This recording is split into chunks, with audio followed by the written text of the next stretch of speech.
ನಮಸ್ತೆ ಸ್ನೇಹಿತರೆ, ನಾನು ನಿಮ್ಮ ವಿಜಯ್ ನಾಗ್. ವರ್ಲ್ಡ್ ಅರೌಂಡಸ್ ಚಾನಲ್ಗೆ ನಿಮಗೆಲ್ಲ ಸ್ವಾಗತ. ನಾವಿಂದು ಯೂರಿಪಿಡೀಸ್ ಬರೆದಿರುವ ಮೀಡಿಯಾ ಎಂಬ ನಾಟಕವನ್ನು ಪರಿಚಯ ಮಾಡಿಕೊಳ್ಳೋಣ. ಆತ ಪ್ರಾಚೀನ ಗ್ರೀಕ್ ನಾಟಕಕಾರರಲ್ಲಿ ಬಹಳ ಚಿಕ್ಕ ವಯಸ್ಸಿನ ನಾಟಕಕಾರನಾಗಿದ್ದ.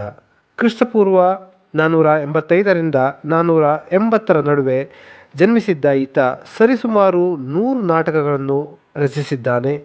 ಅವುಗಳಲ್ಲಿ ಈಗ 23 ನಾಟಕಗಳು ನಮಗೆ ಲಭ್ಯವಿದೆ.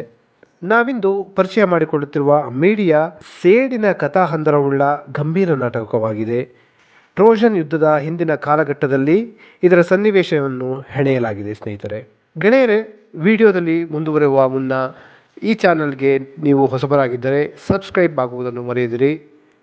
ಗ್ರೀಕ್ ಮಿಥಕಗಳ ಪ್ರಕಾರ ಮೀಡಿಯಾ ಓರ್ವ ಮಾಟಗಾತಿಯಾಗಿದ್ದು, ಸಿಂಹಾಸನವನ್ನು ಕಬಳಿಸಬೇಕೆಂಬ ಆಸೆಯಿದ್ದ ಜೇಸನ್ಗೆ ಚಿನ್ನದ ಹೊದಿಕೆಯನ್ನು ದೊರಕುವಂತೆ ಮಾಡುತ್ತಾಳೆ. ಏಕೆಂದರೆ ಮೀಡಿಯಾ ಜೇಸನ್ನ ಪ್ರೀತಿಯಲ್ಲಿ ಕಳೆದು ಹೋಗಿರುತ್ತಾಳೆ. ಅಷ್ಟೇ ಅಲ್ಲದೆ ಆ ಕುರುಡು ಪ್ರೀತಿಯಲ್ಲಿ ತನ್ನ ತಮ್ಮನನ್ನು ಕೊಂದು ಹಾಕುತ್ತಾಳೆ. ಅಷ್ಟೇ ಅಲ್ಲದೆ ಜೇಸನ್ ಜೊತೆಗೆ ಕೋರಿಯಾಂತ್ ಎಂಬ ಸ್ಥಳಕ್ಕೆ ಬಂದು ವಿವಾಹವಾಗುತ್ತಾಳೆ. 10 ವರ್ಷಗಳವರೆಗೆ ಸಂತೋಷದಿಂದ ವಿವಾಹವನ್ನು ಕಳೆದ ಈ ದಂಪತಿಗಳಿಗೆ 2 ಮಕ್ಕಳಿದ್ದರು. ಆದರೆ ಜೇಸನ್ ಈಗ ಕೋರಿಯಾಂತ್ನ ರಾಜನ ಮಗಳಾಗಿದ್ದ ಮೇರಿ ಗ್ಲಾಸ್ ಜೊತೆ ಮದುವೆಯಾಗ ಬಯಸಿದ್ದ. ಜೇಸನ್ ಓರ್ವ ಅವಕಾಶವಾದಿ ವ್ಯಕ್ತಿ, ಮೀಡಿಯಾಳನ್ನು ತ್ಯಜಿಸಬೇಕೆಂದು ಬಯಸಿದ್ದ. ಈ ಹಿನ್ನೆಲೆಯಲ್ಲಿ ಮೀಡಿಯಾ ನಾಟಕ ಪ್ರಾರಂಭವಾಗ್ತದೆ. ಸ್ನೇಹಿತರೆ, ನಾಟಕದ ಪ್ರಾರಂಭದಲ್ಲಿ ಮೀಡಿಯಾಳನ್ನು ಆರೈಕೆ ಮಾಡುತ್ತಿರುವಾಕೆ ಹೇಳುತ್ತಾಳೆ. 130 ಸಾಲುಗಳ ಈ ಪೀಠಿಕೆಯಲ್ಲಿ ಮೀಡಿಯಾಳ 10 ವರ್ಷಗಳ ಹಿಂದಿನ ಕಥೆಯನ್ನು ಆರೈಕೆ ಮಾಡುವವಳ ಮೂಲಕ ಹೇಳಿಸಲಾಗಿದೆ. ಇಲ್ಲಿ ಮೀಡಿಯಾಳ ಸಿಟ್ಟು, ಸೆಡವುಗಳಂತಹ ಗುಣಗಳ ಪರಿಚಯ ನಮಗೆ ಆಗುತ್ತದೆ. ಜೊತೆಗೆ ತನ್ನ ಗಂಡನ ಮೋಸವನ್ನು ಆಕೆ ಬಹಳ ಗಂಭೀರವಾಗಿ ಪರಿಗಣಿಸಿದ್ದು ಸಹ ನಮಗೆ ಗೊತ್ತಾಗುತ್ತದೆ. ಸ್ನೇಹಿತರೆ, ತನ್ನನ್ನು ತಾನು ಗೃಹ ಬಂಧನಕ್ಕೆ ಒಳಪಡಿಸಿಕೊಂಡ ಮೀಡಿಯಾ ದುಃಖಭರಿತಳಾಗಿ ಬಾಯಿಗೆ ಬಂದಂತೆ ತನ್ನ ಪತಿಯಾದ ಜೇಸನ್ಗೆ ಬೈಯುತ್ತಿರುತ್ತಾಳೆ. ಅಷ್ಟರಲ್ಲಿ ಮೀಡಿಯಾಳ ಮಕ್ಕಳಿಗೆ ವಿದ್ಯಾಭ್ಯಾಸ ನೀಡುತ್ತಿದ್ದ ವ್ಯಕ್ತಿ ಬಂದು ಆಕೆಯನ್ನು ಗಡೀಪಾರು ಮಾಡುವಂತೆ ಕೋರಿಯಾಂತ್ನ ರಾಜ ಆದೇಶ ಹೊರಡಿಸಿದ್ದಾನೆಂದು ಆರೈಕೆ ಮಾಡುವಾಕೆಗೆ ಹೇಳುತ್ತಾಳೆ. ಆಗ ಅವಳು ಈ ವಿಷಯ ಮೀಡಿಯಾಗೆ ತಿಳಿಸುವುದು ಬೇಡವೆಂದು ಬೇಡಿಕೊಳ್ಳುತ್ತಾಳೆ. ಅಷ್ಟೇ ಅಲ್ಲದೆ ಮೀಡಿಯಾಳ ಮಕ್ಕಳನ್ನು ತಾಯಿಯಿಂದ ದೂರ ಇರಿಸುವುದು ಒಳ್ಳೆಯದು, ಏಕೆಂದರೆ ಮಾನಸಿಕವಾಗಿ ಅಸಮತೋಲನಗೊಂಡ ಮೀಡಿಯಾ ಸಿಟ್ಟಿನಲ್ಲಿ ಏನಾದರೂ ಮಾಡಿಬಿಡಬಹುದೆಂದು ಸಲಹೆಯನ್ನು ಸಹ ನೀಡುತ್ತಾಳೆ. ಆನಂತರ ಮೀಡಿಯಾ ಮನೆಯಲ್ಲಿ ತನ್ನನ್ನು ತಾನು ಸಾಯಿಸಿಕೊಳ್ಳಬೇಕೆಂದು ಕಿರುಚಾಡುತ್ತಾಳೆ. ಈ ಕೃತಿಯ ನಾಟಕಕಾರನಾದ ಯೂರಿಪಿಡೀಸ್ ನಾಟಕದಲ್ಲಿ ಕಂಡುಬರುವ ಕೋರಸ್ ಅಂದರೆ ಹಿಮ್ಮೇಳನ ಮೂಲಕ ಆಗ ಪ್ರಚಲಿತವಿದ್ದ ಗ್ರೀಕ್ ಸ್ತ್ರೀಯರ ಸಾಮಾಜಿಕ ಸ್ಥಿತಿಯನ್ನು ಹೇಳಿಸಿದ್ದಾನೆ. ವಿದೇಶಿ ಸ್ತ್ರೀಯರಾಗಿದ್ದ ಮೀಡಿಯಾಗೆ ಗ್ರೀಸ್ನಲ್ಲಿ ಸಾಮಾಜಿಕ ಸ್ಥಾನಮಾನಗಳಿರಲಿಲ್ಲ. ಅದೇ ಸಮಯಕ್ಕೆ ಮೀಡಿಯಾ ಹೊರಬಂದು ಸ್ತ್ರೀಯರೇಕೆ ತಗ್ಗಿ ನಡೆಯಬೇಕೆಂದು ಪ್ರಶ್ನಿಸುತ್ತಾಳೆ. ವರದಕ್ಷಿಣೆ ನೀಡಿ ಪುರುಷನಿಗೆ ವಿವಾಹವಾಗಿ ಆತನಿಗೆ ಗುಲಾಮಳಾಗಿ ಜೀವನ ನಡೆಸುವುದಷ್ಟೇ ಅಲ್ಲದೆ ಗಂಡನನ್ನು ತ್ಯಜಿಸುವ ಅಧಿಕಾರವೂ ಸ್ತ್ರೀಯರಿಗಿಲ್ಲ. ಸಾವಿರಾರು ವರ್ಷಗಳ ಹಿಂದೆಯೇ ಗ್ರೀಕ್ ನಾಟಕಕಾರನಾದ ಯೂರಿಪಿಡೀಸ್ ಸ್ತ್ರೀವಾದದ ಸವಾಲುಗಳನ್ನು ಇಲ್ಲಿ ಎತ್ತಿರುವುದು ಕಂಡುಬಂದಿದೆ. ಹೀಗಾಗಿ ಅವನನ್ನು ಪ್ರಾಚೀನ ನಾಟಕಕಾರರಲ್ಲಿ ಬಹಳ ಆಧುನಿಕ ನಾಟಕಕಾರನೆಂದು ಕರೆಯಲಾಗುತ್ತದೆ. ಸ್ನೇಹಿತರೆ, ಅಷ್ಟರಲ್ಲಿ ರಾಜ ಅಲ್ಲಿಗೆ ಬಂದು ಮೀಡಿಯಾಳನ್ನು ಮಕ್ಕಳೊಂದಿಗೆ ಮನೆ ಬಿಟ್ಟು ಹೊರಟು ಹೋಗಲು ತಿಳಿಸುತ್ತಾನೆ. ಮೀಡಿಯಾ ಮಾಟಗಾತಿಯಾಗಿದ್ದರಿಂದ ಅವಳು ತನ್ನ ಮಗಳಿಗೆ ತೊಂದರೆ ನೀಡಬಹುದೆಂಬ ಹೆದರಿಕೆ ರಾಜನಿಗಿತ್ತು.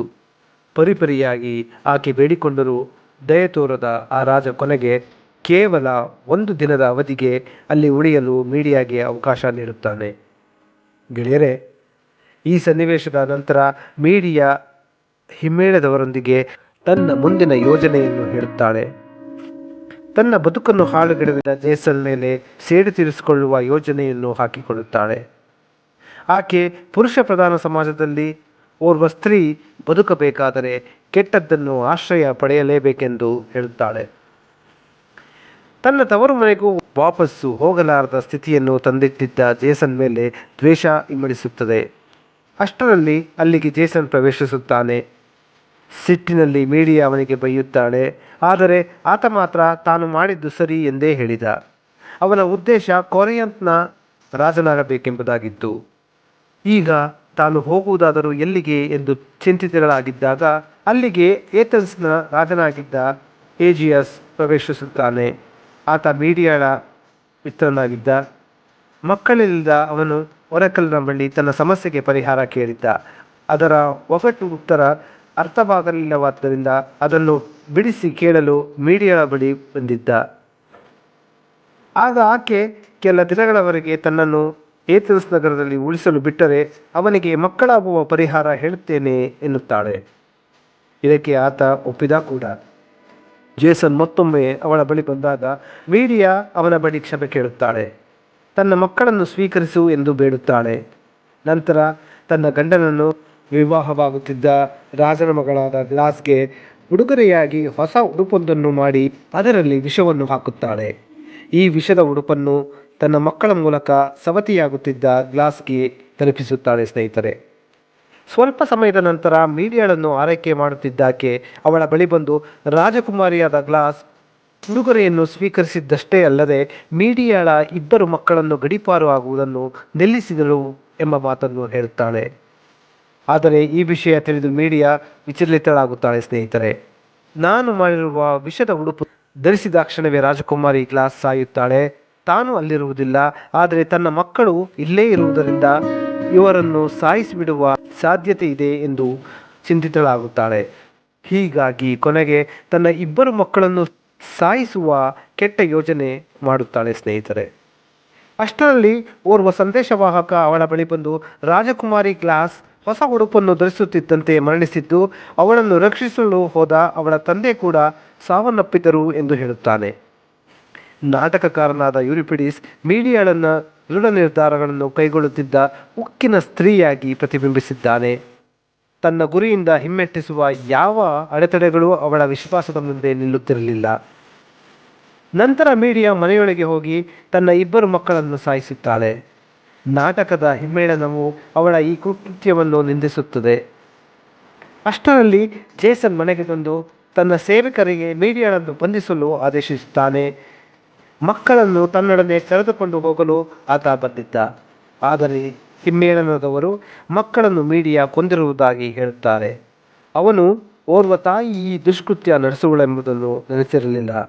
ಕೊನೆಗೆ ತನ್ನ ಮಕ್ಕಳ ಶವವನ್ನು ತನಗೆ ನೀಡೆಂದು ಕೇಳಿಕೊಳ್ಳುತ್ತಾನೆ.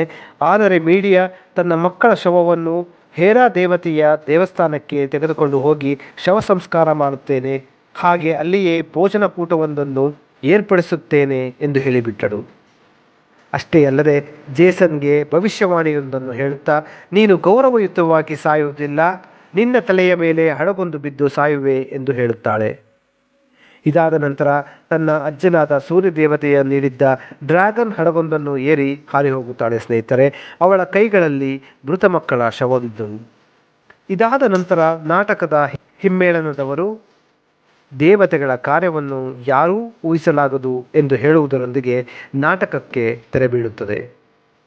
ಸ್ನೇಹಿತರೆ, ಈ ವಿಡಿಯೋ ಇಷ್ಟವಾದಲ್ಲಿ ಲೈಕ್, ಕಮೆಂಟ್ ಹಾಗೂ ಶೇರ್ ಮಾಡುವುದನ್ನು ಮರೆಯದಿರಿ. ಅಷ್ಟೇ ಅಲ್ಲದೆ ಈ ನಾಟಕದ ಮುಖ್ಯ ಪಾತ್ರಧಾರಿಯಾದ ಮೀಡಿಯಾ ಮಾಡಿದ್ದು ಸರಿಯೇ ಅಥವಾ ತಪ್ಪೇ ಎಂಬುದನ್ನು ಕಮೆಂಟ್ನಲ್ಲಿ ಬರೆದು ತಿಳಿಸಿ. ಧನ್ಯವಾದ.